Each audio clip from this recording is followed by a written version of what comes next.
आज हम लोग जो है क्लास 10th साइंस का जो सबसे पहला चैप्टर है जिसका नाम है रासायनिक अभिक्रिया एवं समीकरण, उसमें कुछ टॉपिक कवर करेंगे। तो सबसे पहला टॉपिक है रासायनिक परिवर्तन, दूसरा है आप लोग का भौतिक परिवर्तन, तीसरा है रासायनिक अभिक्रिया, चौथा है रासायनिक समीकरण और पांचवा है आप लोग का रासायनिक समीकरण। ये दो दो बार मैंने रासायनिक समीकरण क्यों लिखा है, तो एक रासायनिक समीकरण होता है शाब्दिक और दूसरा रासायनिक समीकरण जो होगा वो आप लोग का होगा सिंबॉलिक वाला।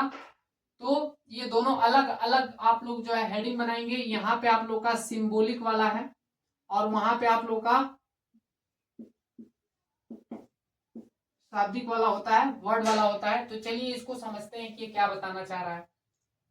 आपके एनसीईआरटी के हिसाब से देखा जाए तो एनसीईआरटी में जो है आप लोग का यहाँ से स्टार्टिंग है आप लोग का रासायनिक अभिक्रिया से, लेकिन उससे पहले मैं ये दो टॉपिक कवर इसलिए कर रहा हूं ताकि जो है आपको जो है ये टॉपिक अच्छे से समझ में आए, इसके लिए मैंने ये दो टॉपिक एक्स्ट्रा लिया है। तो सबसे पहले समझते हैं कि ये दो टॉपिक क्या बता रहा है। तो हम अगर रासायनिक अभिक्रिया की बात करें तो रासायनिक अभिक्रिया जो होती है आसपास में जो होने वाला परिवर्तन होता है उसी को कहा जाता है। लेकिन परिवर्तन भी दो तरीके के होते हैं हमारे वातावरण में।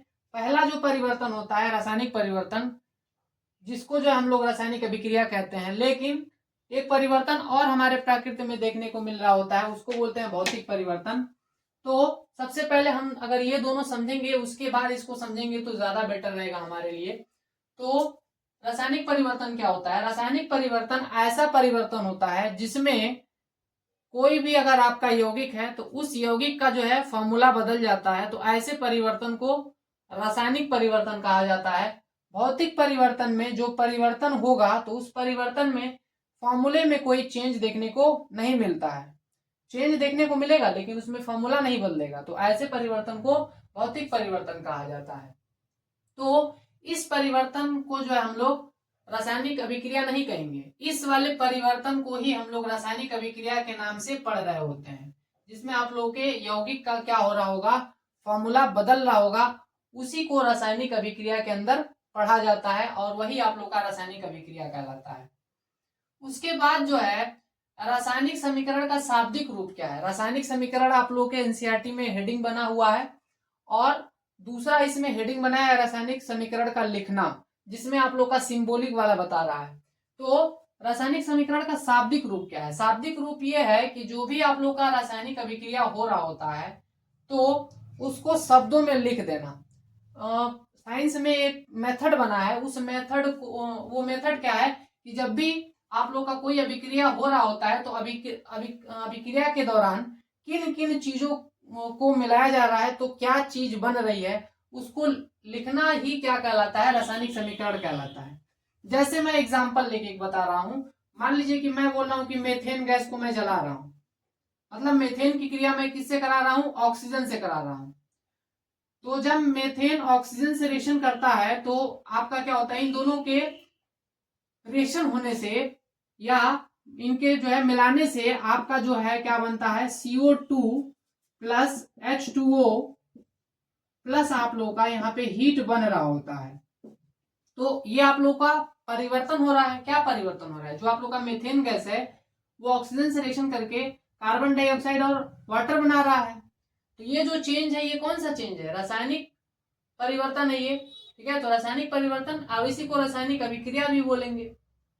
लेकिन ये जो मैंने लिखा है, जो मैंने समीकरण लिखा है, ये समीकरण जो आप लोग का है ये सिंबॉलिक फॉर्म होता है, ठीक है।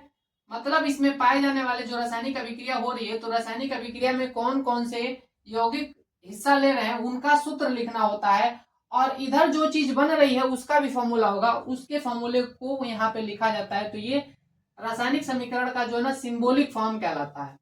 और जब इसी को शब्दों में लिख देंगे तो आप लोग का जो रासायनिक समीकरण है वो क्या कहलाएगा, रासायनिक समीकरण का शाब्दिक रूप। अब शाब्दिक रूप क्या है?